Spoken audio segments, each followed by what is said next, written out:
If you heard this sound as a German soldier in 1943, you most likely had 30 seconds to live. This sound alone was worth an Iron Cross, Nazi Germany's highest military honor. But it wasn't made by their best pilots. It was made by teenage Soviet girls flying wooden planes held together with canvas and prayer. But here's what the history books won't tell you. These weakest pilots became Nazi Germany's most feared nightmare. It drove German soldiers to the brink of madness, and the most insane part? The German high command was so desperate to stop them, they offered their highest military decoration just to kill one of these women. Today, you're going to discover why. Before we dive in, think of the most terrifying sound you've ever heard.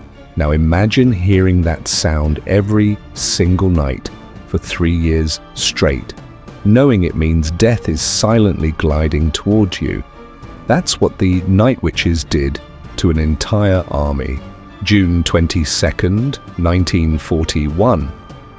3.8 million Axis troops smash into the Soviet Union in the largest military invasion in human history.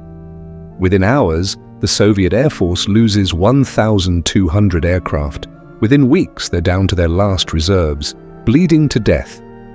But in this moment of absolute desperation, one woman walked into Stalin's office with a proposal so audacious it should have gotten her shot. This is Marina Raskova, the Soviet Amelia Earhart, holder of multiple world flight records, hero of the Soviet Union, and the woman about to propose something that had never been tried in the history of warfare, an all-female combat aviation regiment. Here's where it gets absolutely insane. Raskova didn't just ask Stalin for permission, she showed up with a briefcase full of letters, hundreds of them, all from Soviet women begging to fight in the air. And here's the kicker. Stalin, the man who executed people for breathing wrong, took one look at those letters and said, "Do it, give them planes." Within weeks, Order 0099 was signed. 3 all-female aviation regiments were born, but only one would become the stuff of nightmares, given the worst planes, the worst equipment, and the most dangerous missions. They were considered the least qualified, but that's exactly what made them unstoppable. Now let me show you their weapons of war, the Polikarpov Po-2, and I want you to understand just how insane this was. This plane was designed in 1928 as a training aircraft and crop duster. Wood frame, canvas skin, maximum speed, 94 miles per hour.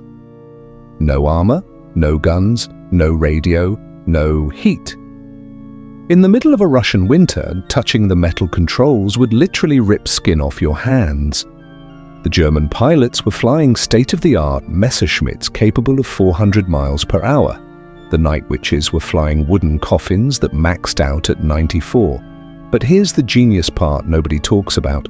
The Po-2's maximum speed was actually slower than the stall speed of German fighters. Think about what that means. The Nazi planes literally couldn't slow down enough to shoot them without falling out of the sky. But the Night Witches turned every disadvantage into a weapon. They developed a tactic so psychologically devastating that German soldiers would rather face a tank battalion than hear that sound. 3 planes would approach together. 2 would deliberately draw fire, pulling every searchlight, every gun toward them. But the 3rd pilot would do something that defied every rule of aviation. She would cut her engine completely, and in the dead silence of a Russian night, glide like a ghost toward her target. No engine noise, no warning, just the sound of wind rushing over canvas wings. German soldiers described the sound as otherworldly, like death itself was sweeping down from the heavens. They called it the sound of a witch's broomstick cutting through the air. That's how they got their name. Nachthexen. Night Witches. And it wasn't meant as a compliment. But here's what made them absolutely diabolical.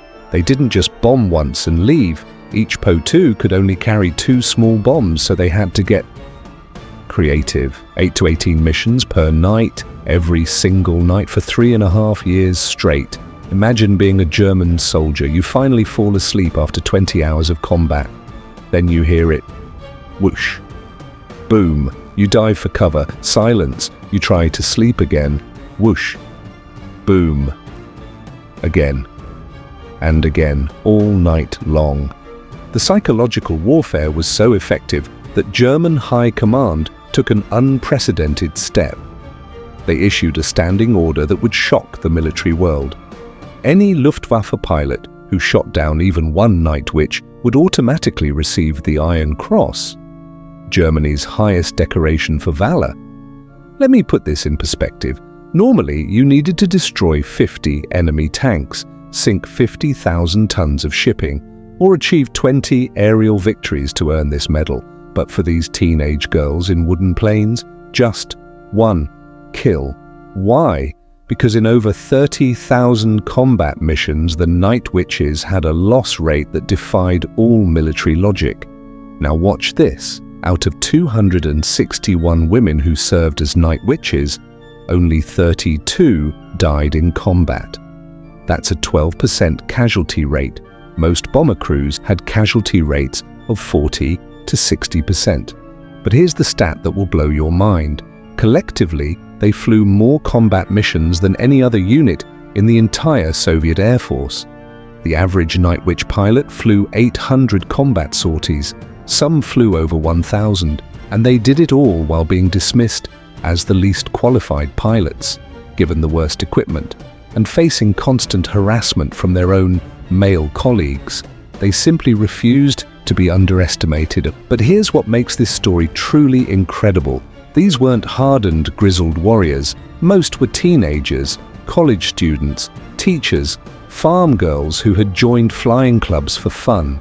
They painted flowers on their bombers, used navigation pencils as lipstick, wrote love letters between bombing runs, and when male pilots refused to share quarters with them, they built their own shelters, proving their mettle every single day.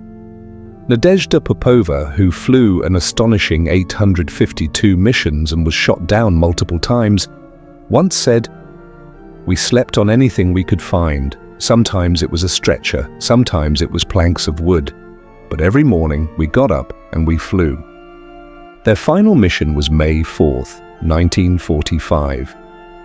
They flew to within 60 kilometers of Berlin, close enough to see the smoke rising from Hitler's bunker. 3 days later, Nazi Germany surrendered. But here's the most shocking betrayal of all. After becoming the most decorated unit in the Soviet Air Force, they were banned from the victory parade in Red Square. The official reason? Their planes were too slow for the flyover. Marina Raskova, the visionary who started it all, never lived to see victory.